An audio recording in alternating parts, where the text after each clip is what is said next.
P James, ഇത് യുദ്ധസമാനമായ ഒരു സാഹചര്യമായിരിക്കുന്നു. പരസ്പരം വിട്ടുകൊടുക്കാതെയുള്ള ആക്രമണത്തിലേക്ക് ഇറാനും ഇസ്രായേലും കടന്നിരിക്കുകയാണ്. ഈ ആക്രമണത്തിന് ഇസ്രായേൽ പറയുന്ന കാരണം ഇറാന്റെ അണ്വായുധ നിർമ്മാണ നീക്കമാണ്. വളരെ ആസൂത്രിതമായി മാസങ്ങളെടുത്തുള്ള കൃത്യമായ ആസൂത്രണത്തോടു കൂടിയാണ് ഈ ആക്രമണം ഇസ്രായേൽ നടത്തിയിരിക്കുന്നത്. ഇറാൻ അമേരിക്ക ആണവ ചർച്ച നടക്കുന്നതിനിടെ ഇങ്ങനെയൊരു ആക്രമണം നടത്തുന്നതിലൂടെ ഇസ്രായേൽ അല്ലെങ്കിൽ ബെഞ്ചമിൻ നെതന്യാഹു ലക്ഷ്യമിടുന്നത് എന്താണ്? ഇതിനു മുൻപും ഇറാന് നേരെ നിഴൽ യുദ്ധം നടത്തിയിട്ടുണ്ട് ഇസ്രായേൽ. പക്ഷേ ഇപ്പോൾ നേരിട്ട് പരസ്യമായി പകൽ വെളിച്ചത്തിൽ ഒരു ആക്രമണം നടത്തുന്നത് കൊണ്ട് എന്താണ് ഇസ്രായേൽ ഉദ്ദേശിക്കുന്നത്? എന്ത് ഫലമാണ് ഇത് ഉണ്ടാക്കാൻ പോകുന്നത്? ഗോപികൃഷ്ണൻ, ഇസ്രായേൽ ഇറാൻ യുദ്ധം അതിൻ്റെ എന്താ പറയുക ഒരു വലിയ പാരമ്യത്തിലേക്ക് പോകാനുള്ളൊരു സാധ്യതയാണ് കാണുന്നത്. എന്തായാലും വളരെ മെറ്റിക്കുലസ്ലി പ്ലാൻഡ് എന്നൊക്കെ നമ്മൾ ഇംഗ്ലീഷിൽ പറയുന്ന പോലെ വളരെ ആസൂത്രണത്തോടെ ചെറിയ ഒരു അറ്റാക്കാണ്. അമേരിക്കയുടെ പിന്തുണ ഉണ്ടെങ്കിലും ഇല്ലെങ്കിലും ഞങ്ങളിത് ചെയ്യും എന്ന് ബെഞ്ചമിൻ നെതന്യാഹു വളരെ കാലമായിട്ട് പറയുന്നുണ്ട്. അത് രണ്ട് കാര്യമുണ്ട്. ഇപ്പോൾ ഗോപികൃഷ്ണൻ ചോദിച്ച പോലെ ഇതിന് ഒരേ സമയം തന്നെ അന്താരാഷ്ട്ര തലത്തിലും ഇസ്രായേലിൻ്റെ അവിടുത്തെ ഒരു ശാക്തിക ചേരികളുടെ കാര്യത്തിലൊക്കെ പ്രധാനപ്പെട്ടതാണ്. ഒപ്പം തന്നെ ഇതിലെ ഏറ്റവും വലിയ ആരോപണം വരുന്നത് ഇസ്രായേൽ പ്രധാനമന്ത്രി ബെഞ്ചമിൻ നെതന്യാഹുവിൻ്റെ ഒരു പേഴ്സണൽ അജണ്ട കൂടിയുണ്ട്. പ്രധാനമന്ത്രി പദത്തിൽ നിന്ന് പുറത്തായാൽ സുപ്രീം കോടതിയിൽ കറപ്ഷൻ കേസ് അടക്കം ഒരുപാട് പ്രശ്നമുണ്ട്. ആ തരത്തിൽ ഉള്ള കാര്യങ്ങളൊക്കെ ഉണ്ട്. എന്തായാലും ഇത് ഇസ്രായേലിനെ സംബന്ധിച്ചിടത്തോളം ഇറാന് ആണവായുധം ഉണ്ടായാൽ അത് തങ്ങളുടെ നിലനിൽപ്പിനെ തന്നെ ബാധിക്കും എന്നുള്ള തിയറിയാണ് അദ്ദേഹം അവതരിപ്പിച്ചിരിക്കുന്നത്. എന്ന് മാത്രമല്ല, എല്ലാ കാലത്തും ഇറാൻ ഇസ്രായേലിന് വലിയ ശത്രുവായി നിൽക്കുന്നു. പ്രത്യേകിച്ച് 1979 ശേഷം ഗോപികൃഷ്ണൻ അറിയാവുന്ന പോലെ ഇസ്ലാമിക ഭരണകൂടം അവിടെ വന്നതിന് ശേഷമാണ് ഇസ്രായേലും അതുപോലെ തന്നെ ഇറാനും തമ്മിൽ വലിയ ശത്രുക്കളായത്. അതിനു മുമ്പ് ഷായുടെ ഭരണകാലത്ത് ഇവർ സുഹൃത്തുക്കളായിരുന്നു. അപ്പോൾ അതുകൊണ്ട് അവിടെ ഭരണമാറ്റം കൂടി ഉദ്ദേശിക്കുന്നു എന്ന് ബെഞ്ചമിൻ നെതന്യാഹു പറയുമ്പോൾ അതിൻ്റെ സൂചനകൾ വ്യക്തമായിട്ട് നെതന്യാഹു പറഞ്ഞിട്ടുണ്ട്. അദ്ദേഹം പറഞ്ഞത്, അവിടുത്തെ ജനങ്ങളോട് പറഞ്ഞത്, നിങ്ങൾക്കെതിരെയല്ല യുദ്ധം, ഈ യുദ്ധം അവിടുത്തെ ഇസ്ലാമിക ഭരണകൂടത്തിനെതിരെയാണ്. അതുകൊണ്ട് തന്നെ നിങ്ങൾക്ക് സ്വതന്ത്രമാവാനുള്ള വഴി ഞങ്ങൾ ഒരുക്കുകയാണ് എന്ന് ഇസ്രായേൽ പറയുമ്പോൾ അതിലൊരുപാട് പൊളിറ്റിക്സ് അതിൽ ഇൻക്ലൂഡഡ് ആണ്. അമേരിക്ക വേണം ഇറാനെതിരെ അടിക്കാൻ, പക്ഷെ അമേരിക്ക വരുന്നില്ല. അമേരിക്കനെ എങ്ങനെയെങ്കിലും വലിച്ചഴയ്ക്കാനാണ് ബെഞ്ചമിൻ നെതന്യാഹുവും ഇസ്രായേലിൻ്റെ ഭരണകൂടവും ശ്രമിക്കുന്നത്. ഇതുവരെ ഈ ആക്രമണത്തിന് അനുകൂലമല്ലാതിരുന്ന ട്രംപും അമേരിക്കൻ ഭരണകൂടവും രംഗത്ത് വരേണ്ട അവസ്ഥ വന്നു. ഇസ്രായേലിനെതിരെ ഇറാൻ 100 കണക്കിന് ബാലിസ്റ്റിക് മിസൈലുകൾ അയച്ചപ്പോൾ അത് കൗണ്ടർ ചെയ്യാനും തടയാനും അമേരിക്കയുടെ ഇൻ്റർസെപ്റ്റിംഗ് സിസ്റ്റംസ്, അതുപോലെ തന്നെ അറബിക്കടലിൽ കിടക്കുന്ന വിമാനവാഹിനി യുദ്ധക്കപ്പലൊക്കെ തയ്യാറായി എന്ന് പറയുമ്പോൾ തന്നെ അമേരിക്ക പതുക്കെ അതിലേക്ക് രംഗത്ത് വന്നിരിക്കുന്നു. ട്രംപിൻ്റെ സ്വരമാറ്റം ഉണ്ടായിരിക്കുന്നു. അതുകൊണ്ട് ഇത് മുന്നോട്ട് പോകാനുള്ളൊരു സാധ്യതയുണ്ട്. മറുപക്ഷത്ത് റഷ്യയും ചൈനയൊക്കെ മൗനം പാലിക്കുകയാണ്. പക്ഷേ റഷ്യക്കൊന്നും അങ്ങനെ മാറാനും പറ്റില്ല. പ്രത്യേകിച്ച് ഷഹദ് ഡ്രോൺസ് യുക്രൈൻ യുദ്ധത്തിൽ ഏറ്റവും അധികം നൽകിയത് ഇറാനാണ്. ഇറാനുമായിട്ട് വലിയ ബന്ധമുണ്ട് പുടിനും റഷ്യൻ ഭരണകൂടത്തിനും. അതുകൊണ്ട് ഇതൊരു വേറൊരു തലത്തിലേക്ക് വ്യാപിക്കുമോ എന്ന ആശങ്ക കൂടി പടരുന്നുണ്ട് ഗോപീഷൻ. പി ജെയിംസ്, ഇപ്പോൾ നമ്മൾ അല്പം മുൻപ് കേട്ട വാർത്തയാണ് ഈ ആക്രമണത്തെ IAEA അപലപിക്കുന്നുണ്ട്.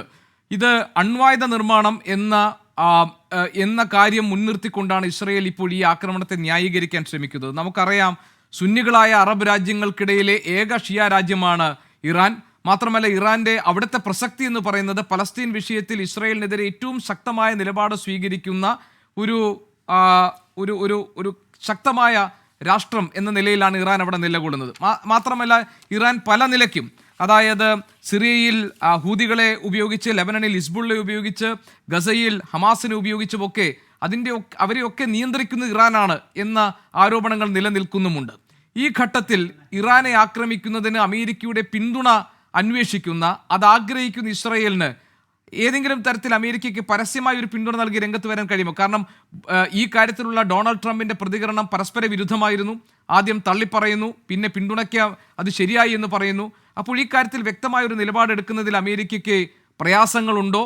അറബ് രാഷ്ട്രങ്ങൾ ഈ വിഷയത്തിൽ എന്ത് നിലപാട് സ്വീകരിക്കും? പ്രത്യേകിച്ച് സൗദി അറേബ്യയൊക്കെ ഏത് നിലപാടിൽ നിൽക്കും? ഗോപികൃഷ്ണൻ, വളരെ പ്രസക്തമായ ചോദ്യമാണ്. ഇപ്പോൾ ഈ ഇറാനും ഇസ്രായേലും നമ്മൾ ഏറ്റുമുട്ടുമ്പോൾ ഒരു കാര്യം ശ്രദ്ധിക്കുക, സൗദി അറേബ്യ, UAE അടക്കമുള്ള ഗൾഫ് രാജ്യങ്ങൾ മൗനം പാലിക്കുകയാണ്.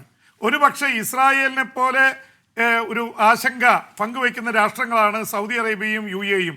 കാരണം ഇറാൻ അവിടെ ആണവ രാഷ്ട്രമായാൽ അത് ഏറ്റവും കൂടുതൽ ബാധിക്കാൻ പോകുന്ന രാജ്യങ്ങളാണ് Saudi Arabia, UAE, Bahrain, Sudan തുടങ്ങിയിട്ടുള്ള അറബ് രാജ്യങ്ങൾ. അതുകൊണ്ട് തന്നെ ഇസ്രായേലിനെ പിന്തുണയ്ക്കാനും പറ്റില്ല, എന്നാൽ ഇറാനെ സ്വീകരിക്കാനും പറ്റില്ല എന്നുള്ള തരത്തിലാണ് അവരുടെ അവസ്ഥ. അതുകൊണ്ട് ഇസ്രായേൽ കയറി ഇറാനെ അടിക്കുന്നതിൽ ഉള്ളിലെങ്കിലും ആ ഭരണകൂടങ്ങൾ, അവിടുത്തെ ജനത എന്താണ് എന്ന് ഞാൻ പറയുന്നില്ല, പക്ഷേ ആ തരത്തിൽ ഒരു മൗനം അവിടെയുണ്ട്. അതൊരു ബോധപൂർവമുള്ള മൗനമാണ്. പ്രത്യേകിച്ച് ഗോപി, ഒരു കാര്യം നമ്മൾ അറിയുക, ഗസയിൽ കയറി ഹമാസ് അറ്റാക്ക് നടത്താൻ ഒരു കാരണമായി വ്യാഖ്യാനിക്കപ്പെടുന്നത് ഇസ്രായേലും സൗദി അറേബ്യയും തമ്മിൽ അബ്രഹാം കരാർ അനുസരിച്ച് ഒപ്പിടാൻ പോകുന്നു എന്നുള്ള ഒരു നീക്കം നടന്നപ്പോഴാണ് ഇറാന്റെ പിന്തുണയോടെ ഹമാസ് കയറി ഇസ്രായേലിൽ ആക്രമണം നടത്തിയതും 1200 പേരെ വധിച്ചതും 250 പേരെ ഹോസ്റ്റേജസ് ആയിട്ട് ബന്ദികളാക്കി കൊണ്ടുപോയതും എന്ന് ഒരു വിഭാഗം വിശ്വസിക്കുന്നുണ്ട്. അല്ലാതെ അത്ര പെട്ടെന്നൊരു അറ്റാക്ക് നടത്തേണ്ട ആവശ്യം ഹമാസിനില്ലായിരുന്നു. ഇപ്പോൾ ഏതാണ്ട് 55,000 പേര് ഗസയിൽ കൊല്ലപ്പെട്ടിരിക്കുകയാണ്, അതിൻ്റെ പേര് സ്ത്രീകളും കുട്ടികളും അടക്കം. ലെബനനിൽ ഹെസ്ബുള്ളയെയും യമനിൽ ഹൂതികളെയും, ഇത് മൂന്നും ഇറാന്റെ എക്സ്റ്റൻഡഡ് ആംസ് ആണ്. ആ 3 പ്രസ്ഥാനങ്ങളെയും ഒരു പരിധിവരെ ഇസ്രായേൽ അടിച്ചമർത്തുകയോ അവരെ തകർക്കുകയോ ചെയ്തിരിക്കണം. ഹെസ്ബുള്ളയെ പേജർ ബോംബുകൾ വെച്ച് തകർത്തു, ഹൂതികളെ ബോംബാക്രമണത്തിലൂടെ ഏതാണ്ട് തളർത്തി, ഹമാസിനെ കഴിഞ്ഞ കുറച്ച് കാലത്തിനുള്ളിൽ ഗസയിൽ വല്ലാതെ തകർത്തിരിക്കുകയാണ്.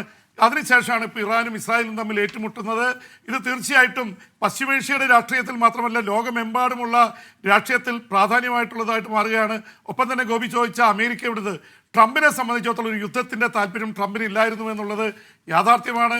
അത് ഇറാനെ വിരട്ടി കൂടെ കൊണ്ടുവന്ന് ആണവ കരാറിൽ ഒപ്പിടിക്കുക, അതിനപ്പുറത്തേക്ക് ട്രംപ് കണ്ടതായിട്ട് പറയുന്നില്ല. അവസാന നിമിഷവും ട്രംപ് ഇസ്രായേലിനോട് പറഞ്ഞത് ഞങ്ങൾ ഒപ്പിടാൻ പോവുകയാണ്, ആക്രമിക്കരുതെന്നാണ്. പക്ഷേ ഇസ്രായേൽ അതിനെ കേട്ടില്ലെന്ന് മാത്രമല്ല, അവർ മെറ്റിക്കുലസിൽ പ്ലാൻ ചെയ്ത്, ഗോപി ഒരു വളരെ ഇതായിട്ടുള്ള ഒരു പക്ഷേ ചർച്ചയിൽ ഉയർന്നു വരാവുന്ന ഒരു പ്രധാനപ്പെട്ട കാര്യം, ഈ ടെഹ്റാന്റെ മൂക്കിന് കീഴെ പോയിട്ട് ഭൂഗർഭ അറ തീർത്ത് അവിടെ നിന്ന് ഡ്രോണുകൾ ഒളിച്ചു കടത്തി അവിടെ ശേഖരിച്ച് കറക്റ്റായിട്ട് സൈനിക തലവന്മാരെ കൊലപ്പെടുത്താൻ, ആണവ ശാസ്ത്രജ്ഞന്മാരെ കൊലപ്പെടുത്താൻ, അവിടെ ആണവ കേന്ദ്രങ്ങളിൽ പോയി തീ വിതറി ആണവ കേന്ദ്രങ്ങൾ തകർക്കാൻ അത് ഉപയോഗിച്ചു എന്ന് പറയുമ്പോൾ, ഇതിൻ്റെ ഉള്ളിൽ ഇറാന്റെ ഭരണകൂടത്തെ എതിർക്കുന്നവരെ ഒരുപക്ഷെ മൊസാദിലെ ഏജന്റുമാർ പിടികൂടിയിരിക്കുന്നു, വലിയൊരു ശൃംഖല സൃഷ്ടിച്ചിരിക്കുന്നു.